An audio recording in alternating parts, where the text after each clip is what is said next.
You're not a real man. My ex would never say no to me. She snapped in front of her friends, so I ghosted her without a word. Now she's begging to talk, but even her ex blocked her, and I don't even think about her anymore. Hey viewers, before we move on to the video, please make sure to subscribe to the channel and hit the like button if you want to see more stories like this. Thanks. I always thought staying calm was a strength. My dad used to say, "Don't raise your voice, raise your standards." That stuck with me. I'm not loud. I'm not dramatic. I don't make scenes. And for most of our relationship, Ava said she loved that about me. "You're so steady," she told me once, tracing her fingers down my arm. "You make me feel safe." I believed her. I believed a lot of things she said. We'd been dating for about 2 years. I met her at a mutual friend's game night, and she was electric. Confident, flirty, always the center of attention. Meanwhile, I was the quiet guy on the couch sipping a drink, watching everyone else bounce off the walls. She liked that about me. At first, for the first few months, things were great. She loved that I cooked for her, remembered the small stuff, didn't play games. I was stable, supportive, and gave her space to be herself. But somewhere along the way, that stopped being enough. Little things started to shift. Compliments turned into backhanded jabs. "You're so responsible," became, "God, you're such a rule follower." "Thanks for planning that weekend trip," became, "You never do anything spontaneous." Then came the comparisons. Not constant. Not at first. Just little throwaway comments. "Jason used to surprise me with stuff like this all the time," she said once when I brought home dinner from a new restaurant. Jason, her ex. The first time she mentioned him, we were just talking late one night, and she said, "He was intense. Too much. Controlling, even." But sometimes I miss how passionate he was. I let it go. I figured everyone has an ex they remember in a weird, toxic way. Nostalgia's a liar. But then he started coming up more often. Not in a fond way, not directly, but always as some kind of benchmark. Some twisted idea of what a real man should be. The irony? She used to cry talking about how Jason treated her. She told me once he tracked her phone, showed up at her job, took her credit card, and vanished for 3 days. And now she was calling him passionate. The part of me that still cared tried to understand. Maybe she missed the drama. Maybe I was too predictable. But deep down, I think she just missed attention. Any kind, even the destructive kind. I should have left sooner. I know that now. But at the time, I just tried harder. Took her on trips. Listened more. Said yes to more things. The more I gave, the more she seemed to resent me for it. Then came the night that snapped it all in half. It was her friend Madison's birthday. Big rooftop party, lots of people I didn't know. Ava was drinking early. She always got louder after 2 glasses of wine, and tonight she was already on her 3rd when we walked in. She introduced me as her boyfriend, but almost like it was a joke. "This is Daniel, the reliable one," she said, laughing. "He's not going to throw me off a balcony like Jason threatened once." Upgrade, right? Everyone laughed. I didn't. I just smiled politely and got us drinks. I should have left then. I wish I had. Later that night, while we were sitting with a few of her friends on this low couch by the heaters, she pulled out her phone and started showing them photos of this luxury apartment downtown. "I'm thinking of signing the lease," she said, grinning at me like it was some romantic surprise. "Isn't it cute?" I raised an eyebrow. "You're signing it?" She shrugged. "Well, we'll both be on the lease, obviously." That was the first I'd heard of it. I kept my voice low. "Ava, we haven't even talked about this. That's a 12-month lease. Downtown rent isn't cheap." She rolled her eyes, loud enough for everyone to hear. "Here we go. I'm not trying to argue," I said calmly. "I'm saying we should talk about it. Privately." Then she turned to her friends and said, "This is what I mean. He can't make a decision unless it's in a spreadsheet." I sat back, silent. And then she snapped. Loud. In front of everyone. "You're not a real man," she said. Her voice slurred just enough to sharpen it. "Jason would never say no to me. He just handled things. You're scared of everything." The music didn't stop. The conversations didn't freeze. But the air did. Her friends looked away. One of them mumbled something about going to get another drink. I just stood up. Didn't yell. Didn't argue. Didn't even look at her. I finished my beer, put the empty bottle down on the table, and walked out of the party without a word. That was the last time I saw Ava. At least, for a while. I didn't answer her texts that night. Didn't respond the next morning either. By noon, I'd blocked her on everything. Phone, socials, even Venmo. I didn't post anything, didn't announce anything. I just vanished from her life. She wasn't expecting that. Ava was used to yelling, crying, storming out, and then making up the next day. She was used to drama and snap forgiveness. But I don't work that way. I moved out of our shared apartment the next day while she was still at work. I'd already been paying most of the rent anyway. I packed up everything that was mine and left the key on the kitchen counter. No note, no closure, just silence. At first, she acted like it was nothing. A few messages came in from an unknown number. So you're ghosting me now? That's cute. You'll come crawling back like you always do. It was a party. I was drunk. Grow up. I didn't reply. 2 days later. You seriously just moved out without a word? You're overreacting. I was just mad. We're supposed to talk through stuff. You're acting like some petty child. Fine. If you want to act like this, stay gone. I did. And the longer I stayed gone, the more it seemed to unravel her. By the end of the week, the tone changed completely. Can we please just talk? 1 coffee. 5 minutes. I messed up. I was drunk and stupid. You know I didn't mean that. You're not even going to give me a chance to explain? I read them all, but I never responded. There wasn't anything to explain.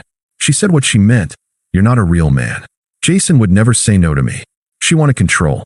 She wanted someone to chase her after being publicly humiliated. She wanted the old pattern. Cruelty, silence, then attention. I wasn't giving it to her. That's when the outside pressure started. Her best friend, Camila, texted me. Ava's been crying for days. I know she messed up, but no one deserves to be ignored like this.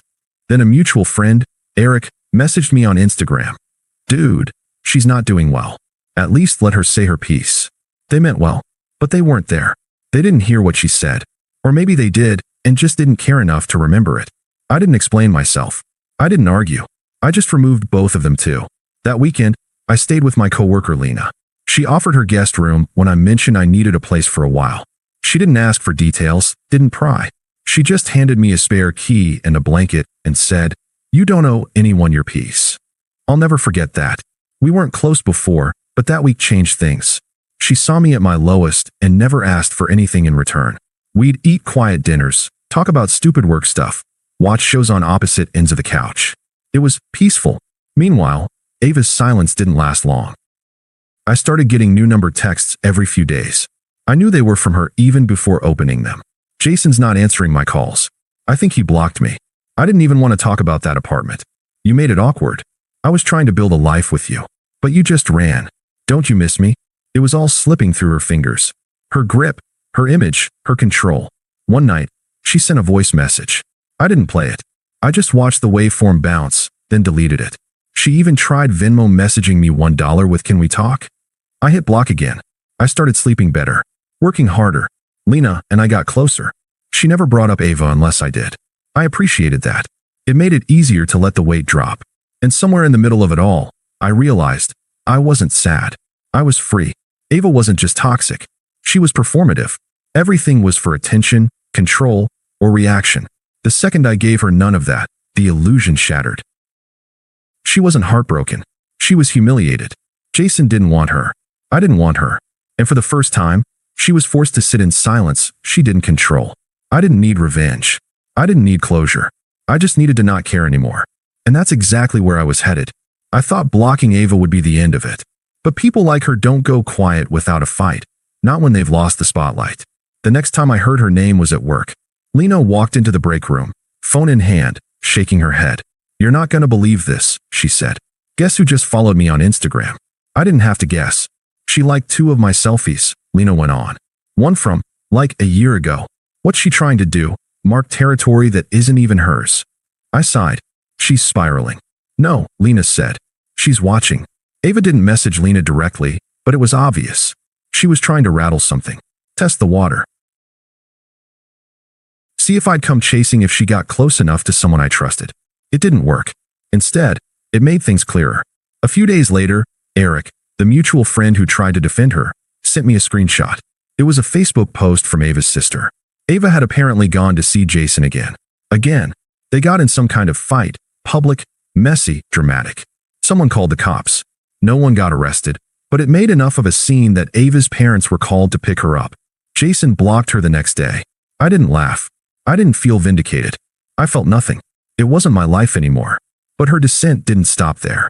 I started hearing things from people I hadn't spoken to in months. She got into a shouting match with one of her friends at a bar.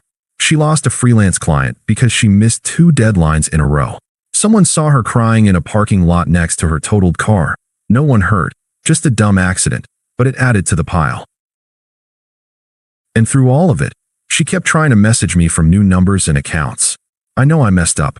We had something real. Don't throw it away. He wasn't who I thought he was. But you were. I miss how you looked at me. No one looks at me like that now. She was starting to realize the damage was permanent. And the more desperate her messages got, the more calm I felt. I'd started working out more. I cut back on junk food. I stopped skipping lunch breaks and started taking walks with Lena instead. Sometimes we'd go to the same coffee shop Ava used to hate because she said it was too quiet. That became the point. I wasn't just recovering. I was evolving. One day, I posted a photo from a small weekend hike. It wasn't anything flashy, just a shot of me by a cliffside looking out at the trees. Ava liked it from a burner account and commented, "Miss this." I blocked it without replying. A week later, she texted me from a different number, just the word, "Please." I didn't even open it. That night, I told Lena about it. We were having dinner on her patio, just the two of us, watching the sky turn orange behind the city skyline. "She still reaching out?" she asked. "Every few days." Lena took a sip of wine, then leaned back in her chair. "You know, some people think silence is cruel." I nodded. "But not everyone deserves words." She smiled. "Exactly. I'd never told Lena everything about what happened with Ava, but she knew enough. And in that moment, I realized I didn't need to tell her more. That part of my life wasn't worth explaining anymore. It was behind me. Ava was behind me. And she hated that. Because the worst punishment for someone like her wasn't anger, or insults, or revenge. It was indifference. And I had plenty to give. I should have known it wouldn't stop at texts. The night she showed up, I was alone at Lena's. Lena was visiting family for the weekend, and I was sitting on the couch eating leftovers, halfway through a documentary. I didn't hear the knock at first. It was light, hesitant. I thought it might be a neighbor. But when I opened the door, there she was, standing on the porch with her makeup smudged, hair pulled back in a way I'd never seen before. Her jacket was way too thin for the weather. She looked like a stranger. "Hi," she said softly, smiling like we were still a couple. I didn't say a word. I was walking around, she said, glancing past me into the apartment. I had nowhere to go. Her voice was shaky, but her tone was rehearsed, the same performance I used to fall for. Pity, vulnerability, the damsel pose. "I don't want to fight," she said, stepping slightly closer. "I just miss you." I didn't move. I didn't open the door wider. I just stood there. She looked down, then back up. "Jason's gone. He blocked me. Everyone's kind of disappeared. And I just keep thinking about you. About how safe I felt with you." There it was again. Safe. She meant boring. Predictable. Weak. A fallback. But now that her drama imploded and the real men were gone, suddenly she wanted the steady arms she used to mock. "I made a mistake," she whispered. I didn't know how good I had it. I finally spoke. "You knew," I said, quiet and calm. "You just didn't care."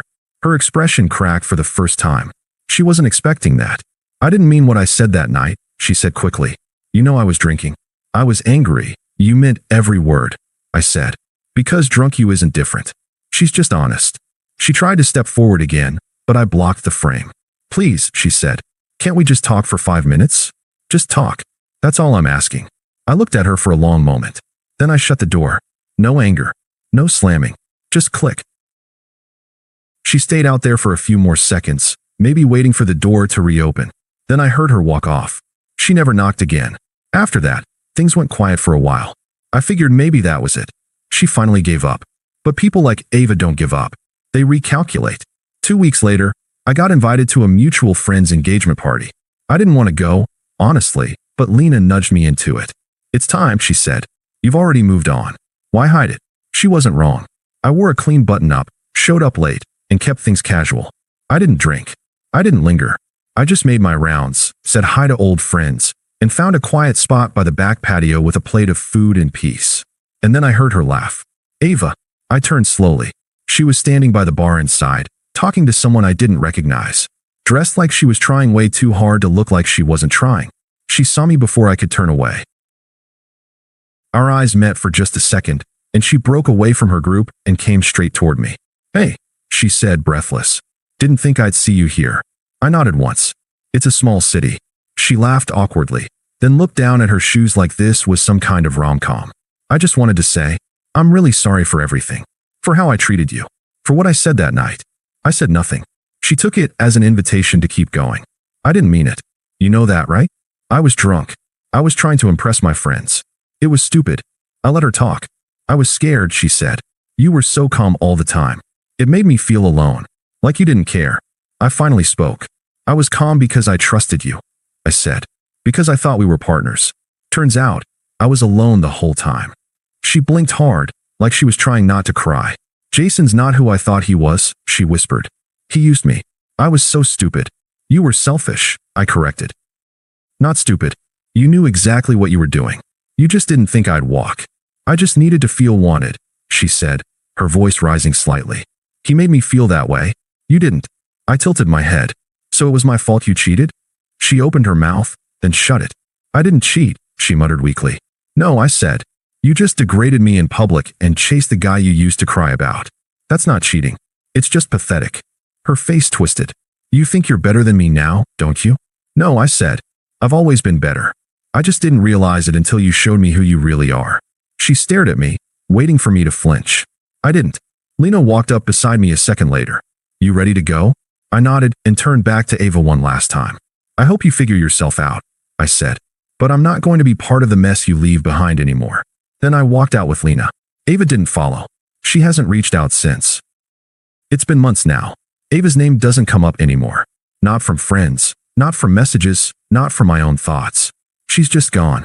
I still see her accounts sometimes. New ones, each with fewer followers, each one quieter than the last. I don't block them anymore. I don't need to. Some ghosts haunt you. Others fade when you stop chasing them. I didn't win anything. I didn't get revenge. I just stopped giving her power. Now I sleep well, eat better, and spend my weekends with people who don't drain me. Lena and I still hang out. Maybe something more is growing there, maybe not. Either way, it's healthy, easy, real. Ava once said, Jason would never say no to me. Well, now neither of us says anything to her. And somehow, that silence says it all. Thanks for watching. Make sure to subscribe to the channel and hit the like button. What do you think about this story? Share it in the comments.